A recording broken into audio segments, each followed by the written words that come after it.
Hello and welcome to the FEZ Show. I am your host, Jack George Maynard, and it is the 5th of June 2020. And today we will be reviewing the film And We Go Green and looking at the grand final of the Race at Home Challenge. With me today is William Dodds and Jack Pickering. Morning, boys.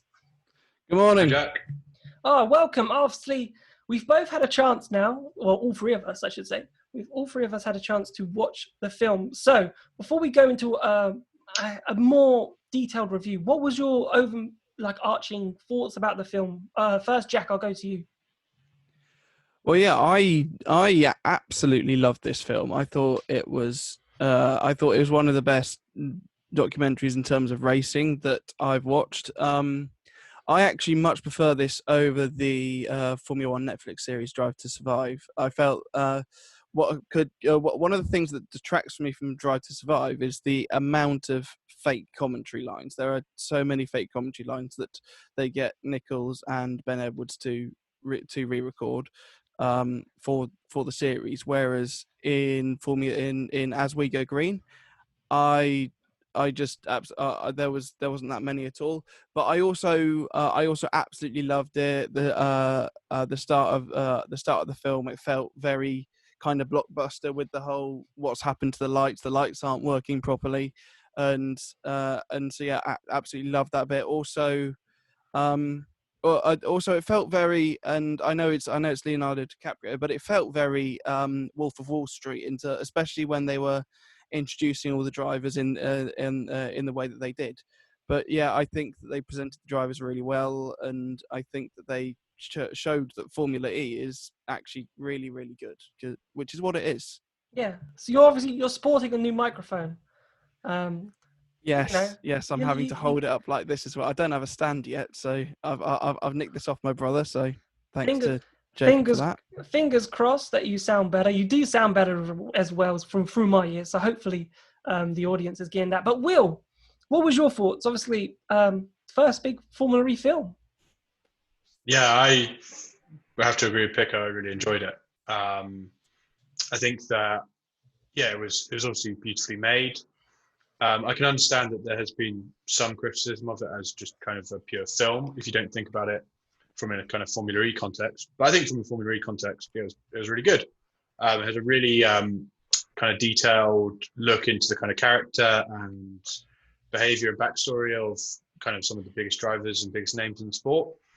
I think I've only watched kind of NASCAR as the only live racing I've watched in about 3-4 months. So just kind of getting that hit of Formula E again was really exciting. And yeah, I think the way that they went about kind of looking at the drivers and looking at their backstories was really great.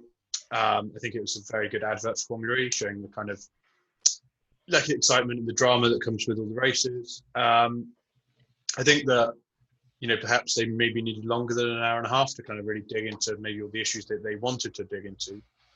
Because you've got the rivalry aspect, you've got the general kind of selling Formula E as a sport aspect, but then you've also, of course, got the climate change and kind of environmental awareness aspect that I think they wanted to do a bit on. But I think that was probably the weakest part of the film, but in general, yeah, I really loved it. See, we're calling this a review of And We Go Green, but to be honest with you, I know when this goes out, its global release is on the 8th of June. So there are potential people who haven't seen it around the world yet, and I understand that. But to be honest with you, I don't think there's that many spoilers in it, honestly. So I think you could probably listen to this and you sort of get away with watching it, and sort of maybe this would actually help understand the film and maybe help forge your opinion on the film. Because obviously we're all Formula E journalists, we're all Formula E fans at the same time, and I think we're all going to be biased towards liking it. And honestly, I did as well. But I was when I watched it, I was trying to have that, that analytical, that critique eye. And I think there was some things that obviously, there's been reviews of this film out for ages, because obviously it premiered this time back last year. So people have seen it, people have written reviews, and people have said, people said it's good, people said it's hit and miss. And after watching it and being a bit more critical about it, I can understand maybe some of those critiques, which we'll get onto in a second. But what I want to talk to you about really at the beginning, Jack, is Alejandro Agag. Because I've had the privilege to speak to Alejandro Agag. And in this film, I have a feeling he's portrayed as this big powerful figure. And, you know, this guy who's invented Formula E, made Formula E out of his bare hands, you know, the first image basically of him talking with him with a cigar, he just looks like a Bernie Ecclestone type character, which I find really interesting because Alejandro Agag is probably the most humble guy you'll ever meet. He's very easy to talk to. He'll give you all the time in the world. And he's such a great guy. But I found it really interesting in that film. You know, he had that sort of, he was the one promoting climate change, but he also had this sort of evil demeanor about him.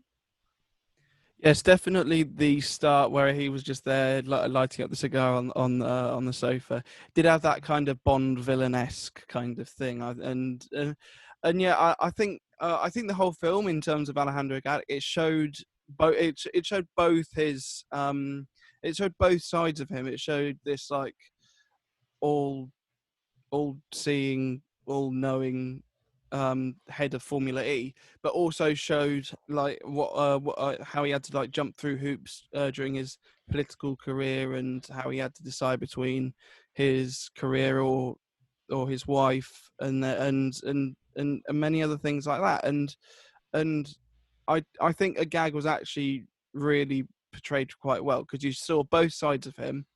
And you showed, and it showed how much that this series actually meant to him overall. Yeah, I'd agree. Like, honestly, Will, like, he did come across as this powerful figure, but in that there is a scene in the film where he sort of, you know, he meets his wife. He talks about his political career and how, you know, his wife was basically the daughter to his boss, who was the Spanish prime minister or the president at the time. And you saw that more, you know, he's portrayed as this powerful figure, but in that moment, you know, he's not very powerful. So that's the interesting thing, like, that came out for me, is obviously Agag, he's portrayed as this powerful figure at the beginning of the film, you know, but then he's obviously that soft side that we just talked about. And I thought that was interesting because in that moment, he wasn't powerful at all. Like, you know, we saw that more humble, that more soft side to Agag, which we probably see more often than not. Yeah, I think it's difficult because I can understand the appeal of wanting to come across as this kind of Bernie Ecclestone type character, even though from what I kind of understand and have seen in the past, that's not necessarily what he is. I think his passion for Formula E though was something that was super evident. You know, he's mentioned that, you know, he's very much a racer at heart, and this is, you know, he works in Formula One. He's obviously kind of incredibly proud of what he's managed to put together. I think what was clear is perhaps that in terms of doing something environmentally friendly, I don't know if that was his primary motivation. I think it looked like, you know, his motivation was financial and putting on a racing series. I think that is kind of just a happy coincidence. I think that I would have liked to see someone potentially who cares more about the kind of environmental side of things talk more about that, because I don't think he necessarily covered that part of the kind of purpose of Formula E very well. But I think in terms of his passion for racing, his passion for kind of creating this series that can actually rival Formula One in terms of drama, in terms of storylines, in terms of action, I think that was really evident. That's a really good point in terms of, you know, how Agag was portrayed. Because from season one, right? From season one, Agag was this environmentally friendly guy, cared about the environment. First couple of interviews was all about, we need to make changes. This is the series to make change. It did come across in that film that, you know, as you said, like, he wanted to make a new racing series, and it's looked like he, you know, it makes money, but, and we're also helping the environment. So it's like win-win, right? That's how it sort of came across, Jack, in the film. Whereas I don't think Agag is that person. That's what I mean by being portrayed as this powerful figure in this film, which I don't think Agag is this powerful figure. He is a powerful figure, don't get me wrong, but he's not this evil powerful figure. I think I found it odd that he's portrayed in a light which, you know, might make people think, is he the guy for Formula E? When, to be honest with you, if there's one man that can actually have made Formula E the success it is, I don't think there's another man on this planet that probably could have done what Alejandro Agag has done. No, I completely agree there. I think what Alejandro has done with this sport is absolutely phenomenal. There was one line that I do remember from the film, and I think he said something along the lines of, "I am a racing guy, but I also like. I also know something about climate change. I can't quote him word for word. I just basically what I did is I slept before and then woke up for the film, then went back to sleep after. So it was in that period. So I loved the film, but I wasn't going to stay up till 2:00 because I'm a little bit sleep deprived. So Yeah, well, that yeah.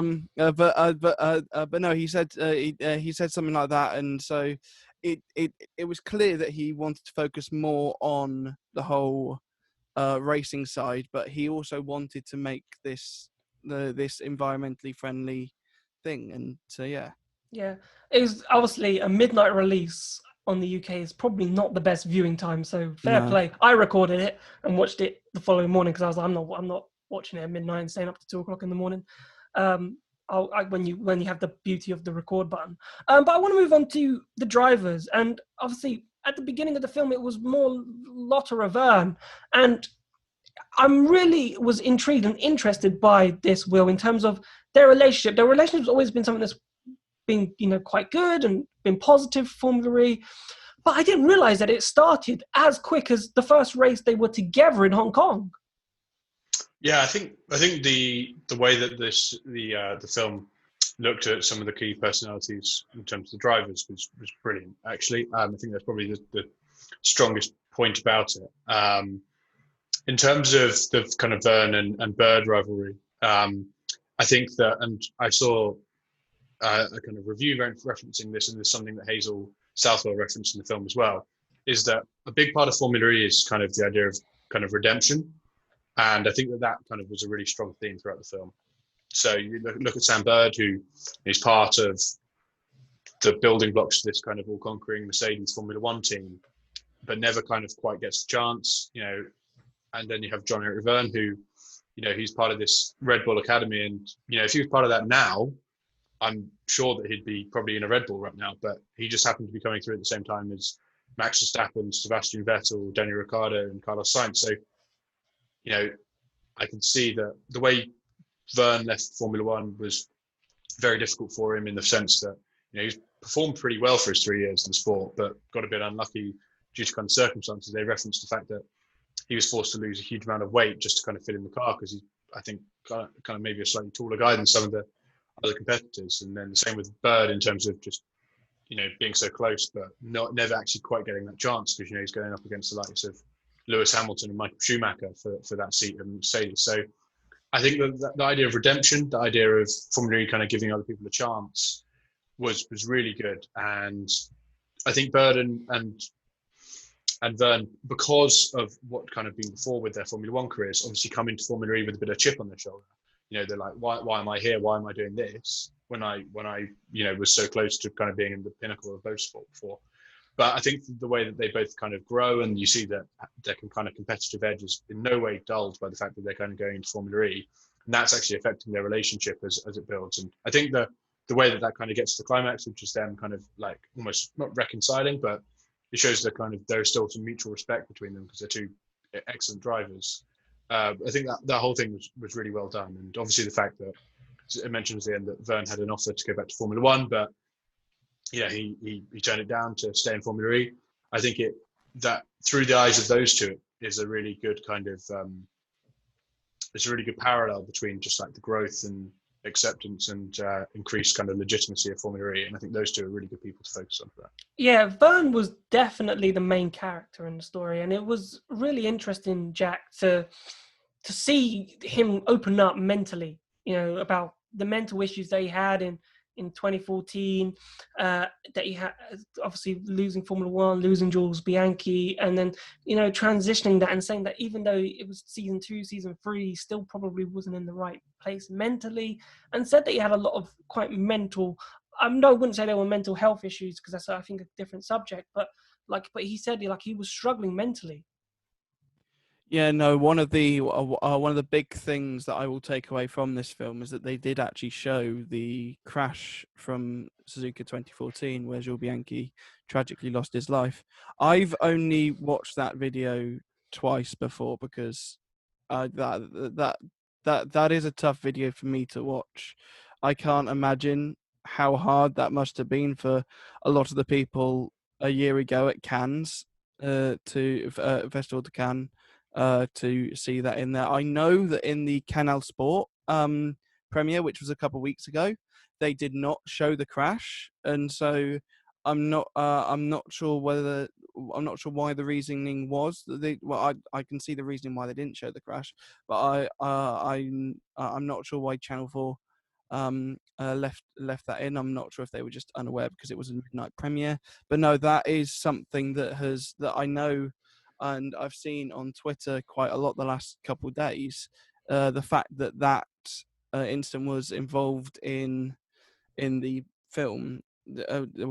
Lots of people weren't so happy about that. But no, in terms of Verne, I mean, yes, the Verne Lotterer, um, uh, Hong Kong, where they messed around with the cameras by running in and out, so the cameras couldn't find them. I found that so hilarious.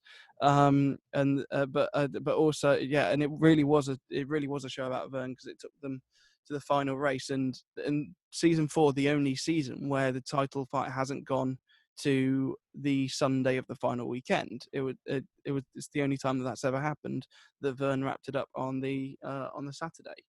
And so yeah, it was, yeah, he was by far and away the main character, but all the other drivers, they played a very, very important part of the film.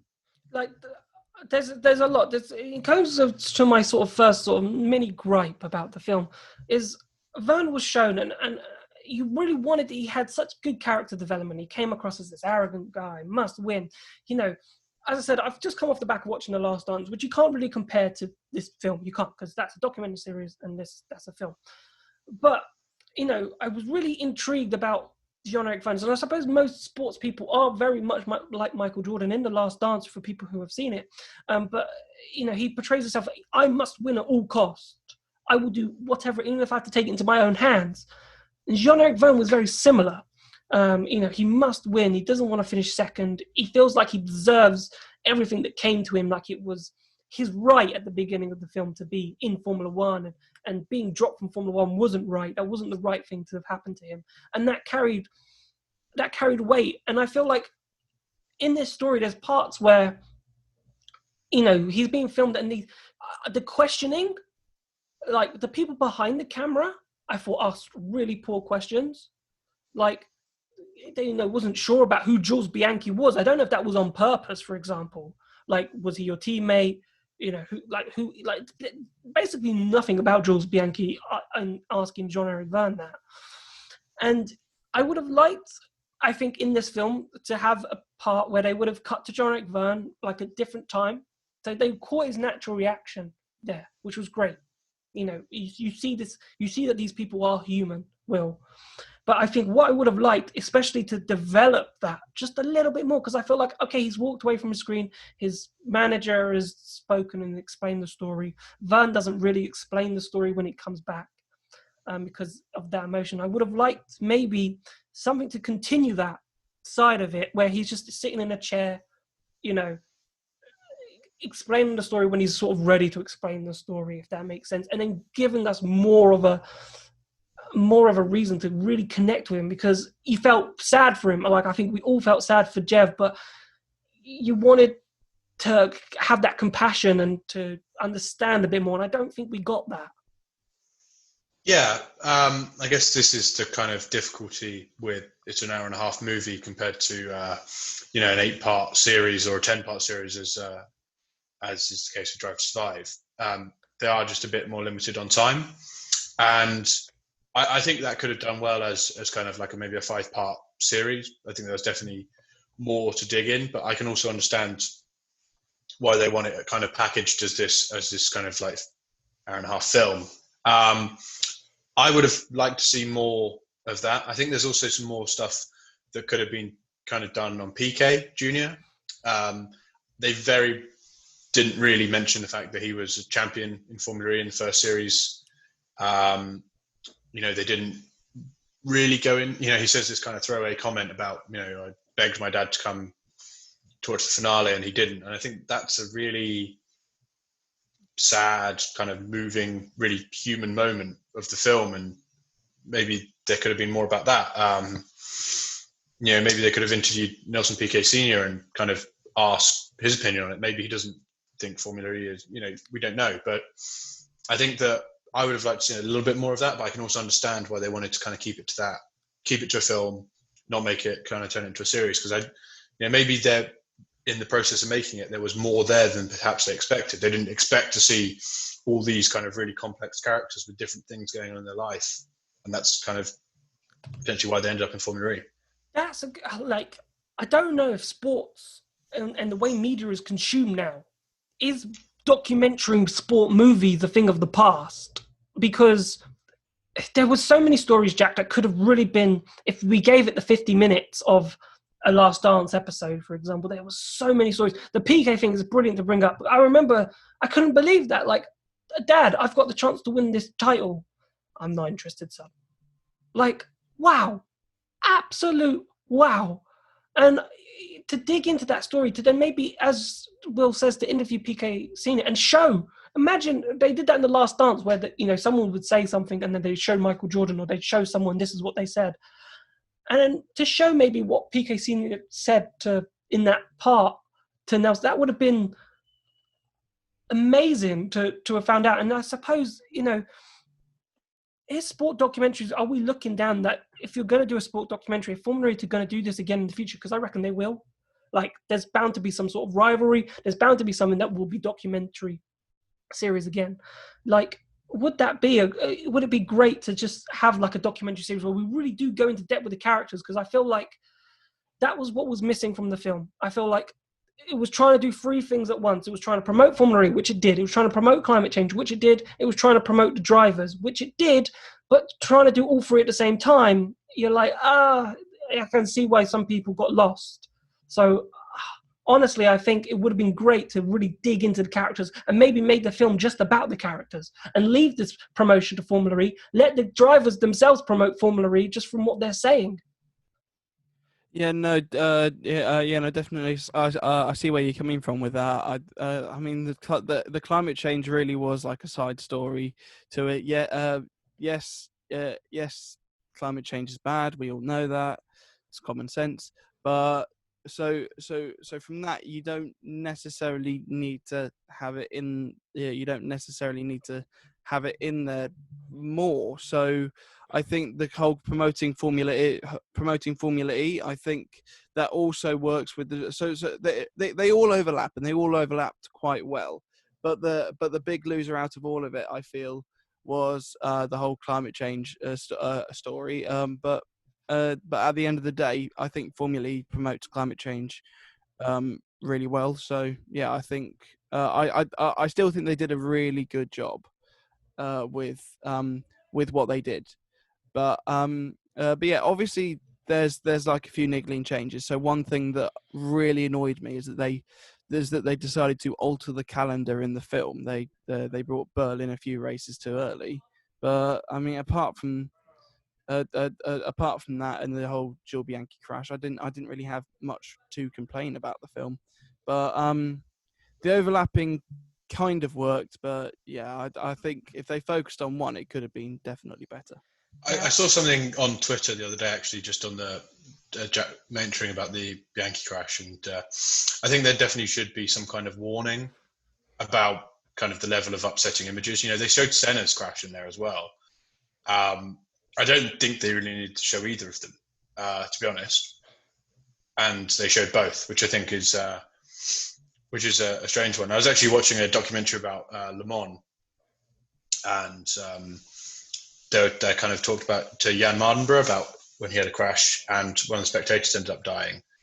And he was just like, absolutely didn't want to talk about it. He was clearly visibly really upset, and they didn't show any of the footage of it. And I think that was just a much better way of going about it. I don't see the need to show those kind of incidents. Or it's important to talk about them and talk about the people who are kind of like left behind by it, but I think that there definitely should be some sort of warning if you're going to show that. And I would also just generally veer away from it if I was making those films. Yeah, man, it was odd. Like, honestly, like I was like, oh my god, they're gonna show it, and they showed it because they sort of set themselves up to show it. If that made sense. Like, you watching that film, you were expecting they were setting themselves up to show that crash, and you couldn't believe it, and they did, and it's horrific. But as I said, the problem is that okay, yes, that was shown in the UK. Around the world, that might not be shown. So it depends on who takes it out and so forth. As I said, in the French film, it wasn't in the film, whereas in the UK version it was. So whatever version you watch the film on, you may see it, you may not see it. But wow, it was a bit horrific to see it. But I think one big winner, Jack, from this film has to be Andre Lara.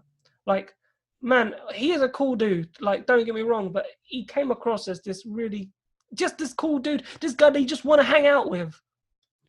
Yeah, definitely. I think I think Andre came out really, really well. He did seem pretty cool, and like especially when Vern was down, like you always saw Lotterer in kind of the back of shot, he came out really well in the entire show. So yeah, I definitely want Andre Lotterer's phone number. Come clubbing with us, Andre. No, but obviously, I think we should pretty much wrap up with the film there. I think we'd all say it's a good film. If you're a Formula E fan, you're going to enjoy it. You're going to enjoy it. Yeah, one thing that I would say is that even if you're not a Formula E fan, if you show this to someone who's not a Formula E fan, I think they'd be more inclined to watch Formula E after this. Yeah, I think I agree. Just potentially, there are small quibbles, but I think in general, very entertaining, good advert for Formula E. I definitely recommend it. I'll probably watch it again with some friends who aren't Formula E fans because I enjoyed it so much. Yeah. So let's move on to the Race at Home Challenge, because we've been talking for about 20 minutes at least on the film, which probably it deserves, and you probably could talk longer about it, but we got to talk about the finale. That's it now, the last two races of the Race at Home Challenge. And let's focus on the driver race first. We had just had a press conference with Pascal Wehrlein and Lucas Muller from the sim race, so we'll get on to what they both said in a second. But obviously, I think it's a two-way fight now, Jack, between Van Dorn and Wehrlein. Those are your two championship contenders. There's only 1 point between them. You've got race Saturday and then double points on Sunday. But Pascal is, because of that double points race, he still thinks Maximilian Gunther, who's about now 20-30 points behind those two, but he still thinks that he's got a chance. Do you think Gunther really, even with double points, has a chance of actually taking the Race at Home Challenge title? I think I genuinely do think that there is a chance for him. I think I think if he wins the race on Saturday, even if say Wehrlein and Van Dorn finish like around like fifth-ish, I still think that Max Gunther could go into the double points finale with a strong shot at it. So at the moment, I wouldn't count anyone out. I'm not sure about how the championship standings are right now in terms of the entire grid, but there's 75 points up for offer. Admittedly, you won't see quite a lot of those drivers be anywhere near the points, but I do, let alone the podium. But I do think that the top three. I know that one of them will be champion on Sunday afternoon. I really don't know which one, and I'm not going to count out Gunther for it. Yeah, I suppose that's the thing. There is still 75 points to play for, and there are drivers who are getting better and better. Look at Ollie Rowland, for example, Eduardo Mortara. There are drivers that can really pull a surprise, but I suppose they pulled that sort of surprise because of the lack of testing. Now the tracks are there. We're going to New York and Berlin. Maybe this will be the cream rises to the top again, which we saw in the first couple of races.